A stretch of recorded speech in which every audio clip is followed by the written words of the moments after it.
Hi guys, so I am sharing this video with you in response to our support group for rape victims that we had on the 11th of February.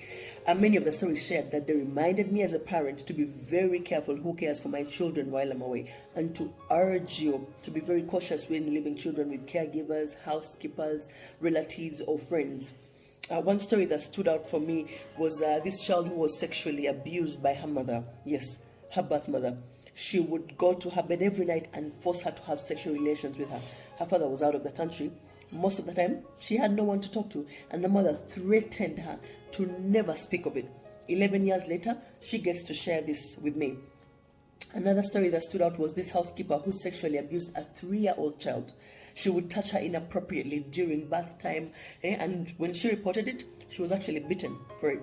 Her caregivers assumed that she was either making it up or watching it from somewhere. You know what happened? The housekeeper continued abusing this child for years. Okay. Another story was about an uncle, and he abused a 6-year-old girl. Okay, and he told this girl that this act was to be kept a secret, or bad things will happen if she told anybody. Another one was about a boy who was abused by his older male cousin. He would come over for holidays and taught him how gay people do it. This boy is only 5. Every time this boy told his parents not to let his cousin come for holidays, they wouldn't understand it. They would insist, you know, he's your cousin, you know, he's your family member, he has nowhere to go. So he endured it. Every holiday, this boy was abused by his cousin. You see, guys, rapists are not only strangers or monsters in the dark that you don't know about. No, they are our husbands, our sisters, our brothers, our friends, our workers, okay? And the person most likely to sexually abuse your child is a person your child knows and trusts. In most cases, a sex offender will look for a child who trusts him or her. Also, a sex offender will target a child that can be convinced to stay quiet about inappropriate contact. We as parents or caregivers need to know what to do in these cases. It is our responsibility to keep our children out of potential risky situations. Beyond that, we have to teach them what to do if someone tries to exploit them sexually. I mean, we are always not going to be there with them, right?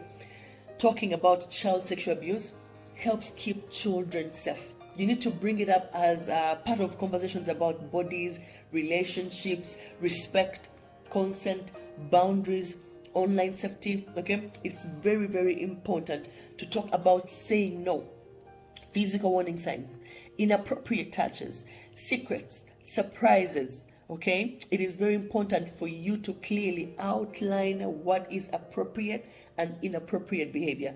Now let me give you a few guidelines that you can use to talk to your children about sexual abuse and inappropriate behavior. Number 1, I need you to reinforce the proper name of your child's body and private parts, okay? Call a vagina, call a penis. Don't call it wee-wee, don't call it pee-pee, okay? We need to avoid those nicknames. Teaching a child these words gives them the ability to come to you when something is wrong. They know exactly what they're going to be talking about. After this, I need you to clearly outline which body parts are private. Okay, know that no one else is allowed to touch those body parts. If you can teach your children at a certain age how to clean up, please do it. If you can supervise, please do it. Number 2, you need to encourage your children to speak up. Many of us suppress our children. They don't have a voice in a home. You keep going like, but listen, when they know that their voices will be heard and taken seriously, it gives them courage to talk to you, okay? So start having conversations with them and encourage them to talk to you about feelings and emotions.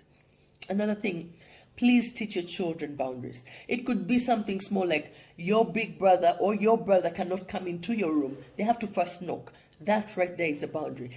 You cannot walk around the house naked. Put a towel on. Don't come out of the bathroom naked. Your brother can't come in when you're naked. Those are very few examples of how you can start setting up boundaries with them. Let your child know that it's also okay to say no.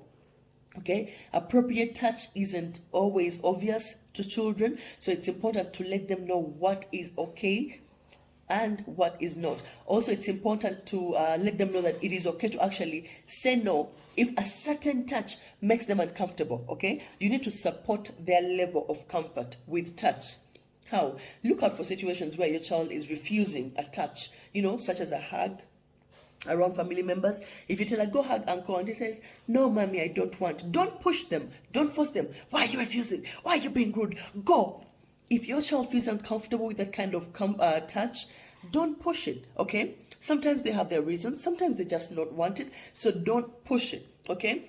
Another thing, have a follow-up conversation about what you saw, to check in with your child. Is everything okay? Why weren't you comfortable hugging uncle? Please talk to me. Why weren't you comfortable hugging auntie? Please let them speak to you.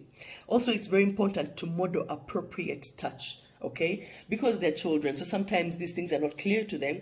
Show them what is appropriate touch and what isn't. If someone touches your hand, is that appropriate touch? Yes or no? If someone touches your breast, is that appropriate touch? Yes or no? That is how you start. This might sound simple, but remember that your kids are very observant, okay? So show them appropriate touch to strangers. Then have consistent conversations about what might be inappropriate with others, even with family, okay? Why is your brother touching your daughter's ass and you're laughing about it? What's funny about that? Yeah. Also, you need to discuss the importance of being cautious about secrets, okay? Before sexual abuse occurs, a certain level of grooming often occurs. In some cases, this can involve the keeping of secrets. Hey, I brought you a surprise here, but don't tell mommy. Keep it a secret. Just like that. It starts off really innocently sometimes, and before you know it, it is something more, okay? In some cases, you need to let your children know that it's probably inappropriate if an adult gives them to keep a secret.